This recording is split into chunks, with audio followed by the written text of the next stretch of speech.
Durante uma grande campanha na cidade de Oakland, na Califórnia, em 1922, Aimee Semple McPherson foi inspirada a chamar sua mensagem de quadrangular, através de uma pregação sobre a visão do profeta Ezequiel dos 4 querubins com 4 rostos, que simbolizavam o quádruplo ministério de Jesus Cristo, o Salvador, o batizador com o Espírito Santo, o grande médico e o rei que há de voltar para arrebatar a sua igreja. Sua mensagem nunca mudou, mas recebeu nova ênfase quando ela começou a proclamá-la com o nome dado por Deus. Evangelho Quadrangular.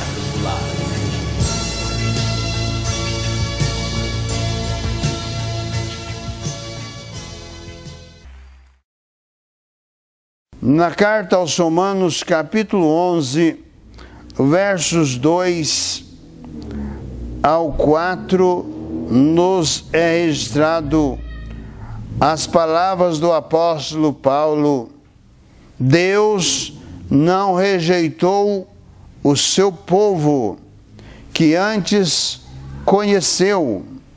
Ou não sabeis o que a Escritura diz de Elias, como fala a Deus contra Israel, dizendo: Senhor, mataram os teus profetas e derribaram os teus altares, e só eu fiquei, e buscam a minha alma. Mas que lhe diz a resposta divina? Reservei para mim 7.000 varões que não dobraram os joelhos diante de Baal. Neste capítulo de número 11, o apóstolo Paulo está falando aos crentes que estavam em Roma sobre o futuro de Israel. O apóstolo Paulo, neste capítulo, ele está demonstrando que, embora Israel tenha rejeitado esta dádiva de Deus, que o evangelista João, no seu evangelho, capítulo 3, versículo 16, declara: porque Deus amou o mundo, a humanidade de tal maneira, que enviou o seu Filho unigênito, ou seja, o seu único Filho, para que todo aquele que nele crer não pereça, mas tenha a vida eterna. Esta é a maior expressão de Deus a favor de todos os homens, todos os pecadores. No Velho Testamento, nós vemos Deus tratando com Israel, Deus tendo Israel como povo da sua herança, como um povo que, embora obstinado, embora que não se firmavam com o seu Deus, mas abandonavam o seu Deus, adoravam os deuses que não eram deuses, os ídolos. Um Israel que foi contaminado pela idolatria. Agora, no período da graça, em que muitos judeus se converteram a Cristo, e os gentios também estavam se convertendo a Cristo, então o apóstolo Paulo achou por necessário fazer um relato. Ele, que era um profundo conhecedor das leis e dos profetas, ele que era um fariseu nato, ele que era um homem que foi instruído com um dos homens mais sábios da época, Gamaliel, que também fazia parte dos judeus, em que administravam todo Israel. Este homem fariseu também, foi ele quem aconselhou a todos aqueles que reprimiam os apóstolos por anunciar o nome de Jesus, porque agregavam a eles multidões e multidões.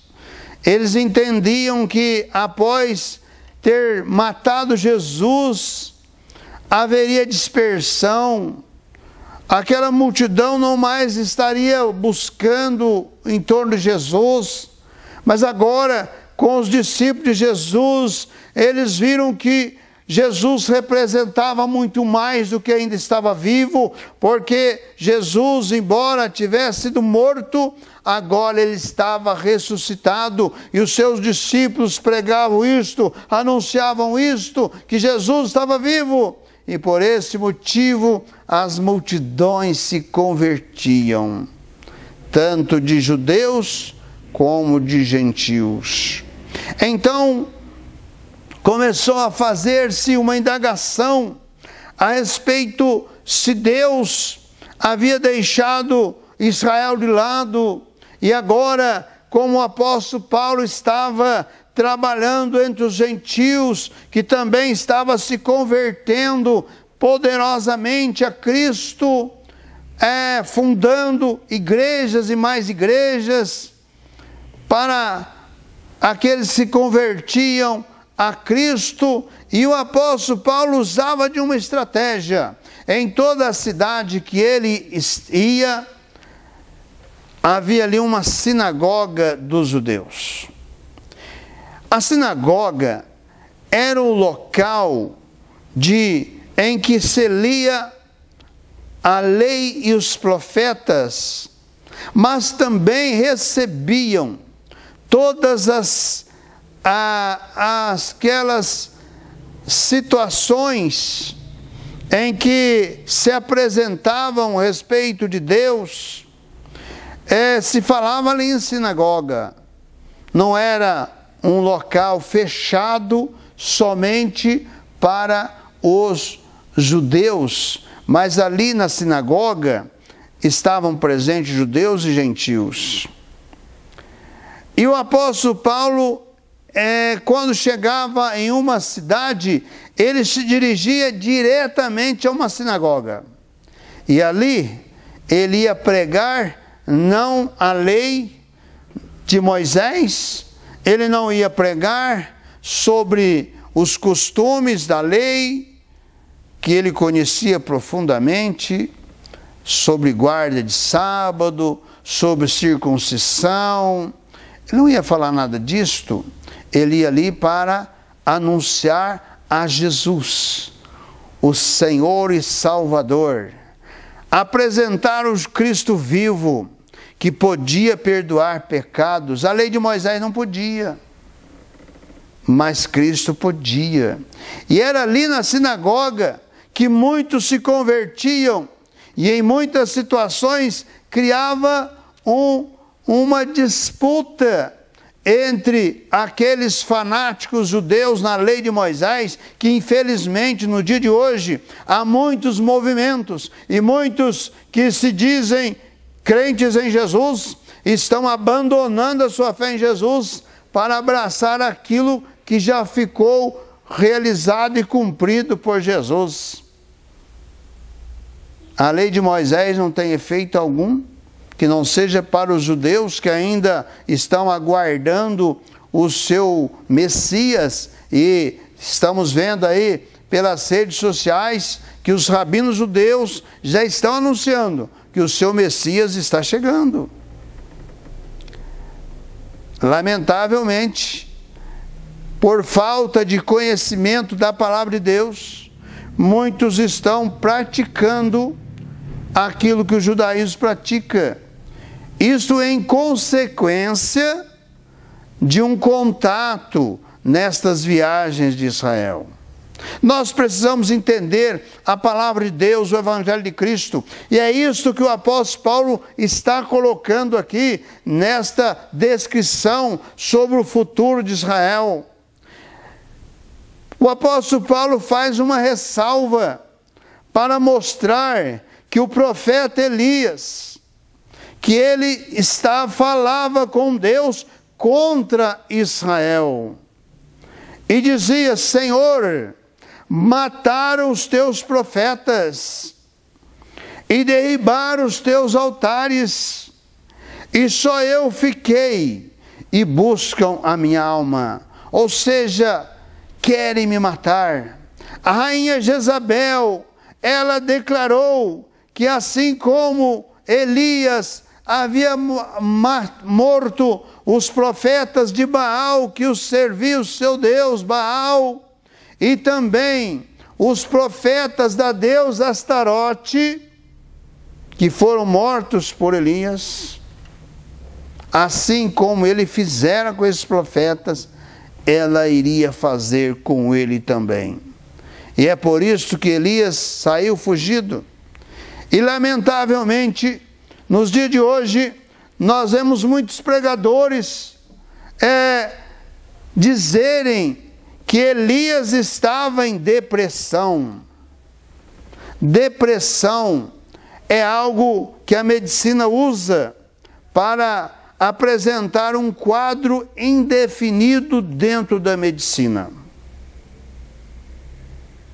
Porque a medicina não sabe como tratar essa situação destas pessoas, e então encara como uma depressão, porque na verdade isto é de ordem espiritual, e a medicina, ela não tem como tratar a ordem espiritual. A ordem espiritual se trata pelo nome do Senhor Jesus, se trata pela autoridade que Jesus confere aos seus servos e servas. Elias nunca entrou em depressão, porque na verdade a depressão, ela é uma opressão maligna. São espíritos que dominam a mente, a vida das pessoas, e geralmente são pessoas que se envolveram com o espiritismo. São pessoas que se envolveram com a consulta de mortos. São pessoas que buscaram ajuda de mortos, que não são ex-mortos, são espíritos de demônios. E a partir do momento que fizeram isto, elas deram legalidade para que esses espíritos atuassem na sua vida. Ninguém pode ser livre. E é por isso que nós vemos muitas pessoas declaradas em depressão, que são levadas ao suicídio, à destruição da sua própria vida, porque isto é obra maligna. E quero convidar, em nome do Senhor Jesus, aqueles que estão em depressão, declarado pela medicina, que entrem em contato comigo. Você vai receber uma libertação que o Senhor Jesus tem para a sua vida. É isto que o apóstolo Paulo está colocando, que nesta reclamação do profeta Elias, ele teve uma resposta divina, porque o Deus de Elias é Deus vivo, é Deus poderoso. O Deus que nós pregamos através deste programa, Cristo é a Esperança Nossa, é o Deus vivo, é o Deus poderoso, é o Deus que tem a bênção para a sua vida, tem a solução para o seu problema, por mais difícil que ele seja. Jesus tem a cura, Jesus tem a libertação, Jesus tem vitória para todos aqueles que se voltam e creem nele e no seu nome. E a resposta divina, diz Paulo para o profeta Elias: você não está sozinho, Elias, eu não deixo os meus servos sozinhos, você está muito enganado, porque eu reservei ou preservei para mim 7.000 homens que não dobraram os joelhos diante do Deus Baal. Isso está registrado em 1 Reis, capítulo 19, e versículo 14, e ele disse: eu tenho sido em extremo zeloso pelo Senhor Deus dos exércitos, porque os filhos de Israel deixaram o teu concerto, derribaram os teus altares e mataram os teus profetas à espada, e eu fiquei só, e buscam a minha vida para me tirarem. E o Senhor lhe disse: vai, volta pelo teu caminho para o deserto de Damasco. Vem e unge Azael rei sobre a Síria. Também a Jeú, filho de Ninsi, ungirás rei de Israel. E também Eliseu, filho de Safate, de Abel-Meolá, ungirás profeta em teu lugar. E diz o versículo 18: também fiz ficar em Israel 7.000, todos os joelhos que não se doblaram a Baal, e toda boca que não o beijou. É comum as pessoas adorar um ídolo e beijar o seu ídolo como se ele pudesse fazer alguma coisa. Isto é dar uma autoridade para espíritos de demônios que estão incrustados naqueles ídolos. Geralmente, um ídolo representa alguém que viveu e morreu. Mortos não volta. Está escrito em Hebreus capítulo 9, verso 27. Ao homem está ordenado por Deus a morrer uma vez só, vindo depois disso o juízo de Deus. Mortos não têm contatos com o vivo, mas são espíritos de demônios que tomam a forma e o lugar do morto e dá informação que mesmo a família não tinha sobre aquele morto, e traz uma admiração. Mas Jesus declarou que Satanás é o pai da mentira. E Jesus também declarou: eu sou o caminho, eu sou a verdade, eu sou a vida, e ninguém vem ao Pai a não ser por mim. Evangelho de João capítulo 14, versículo 6. O que você quer crer? Na verdade que é Cristo, que está vivo, ou quer crer numa mentira que o diabo coloca para enganar? Todo Israel se envolveu com a idolatria dissipada pela rainha Jezabel através do deus Baal, e levou todo Israel do reino do norte ao cativeiro da Síria, que não mais voltaram por causa do pecado da idolatria.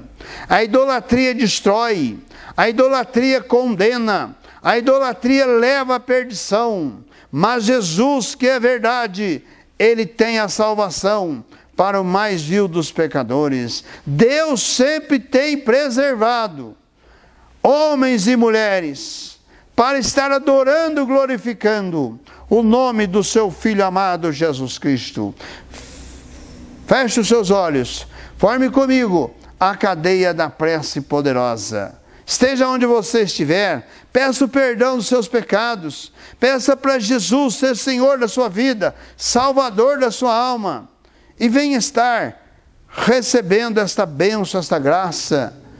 Venha receber a bênção de Deus. Feche seus olhos. Senhor Jesus, de todo poder, de toda graça, juntamente, Senhor, com esta vida que está crendo nesta Tua palavra, Senhor Jesus, que está crendo no Teu nome santo e glorioso, como Senhor da vida, como Salvador da alma, como médico dos médicos, como advogado dos advogados.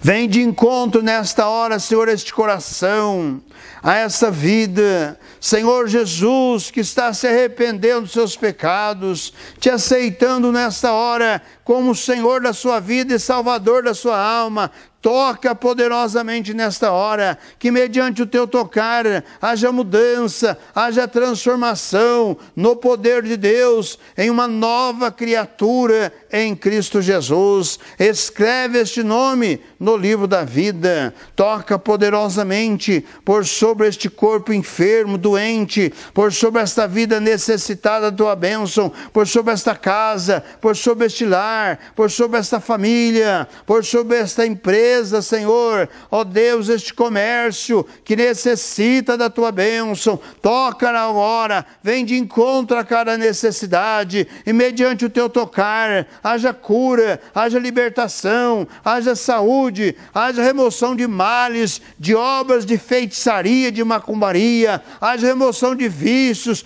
todo espírito de perturbação, saia dessa mente, saia deste corpo, saia dessa vida, saia dessa empresa, sai deste comércio, sai desta casa, do seio desta família, em o nome do Senhor Jesus. Eu estou orando, abençoando, declarando vitória e libertação em nome do Senhor Jesus. Amém.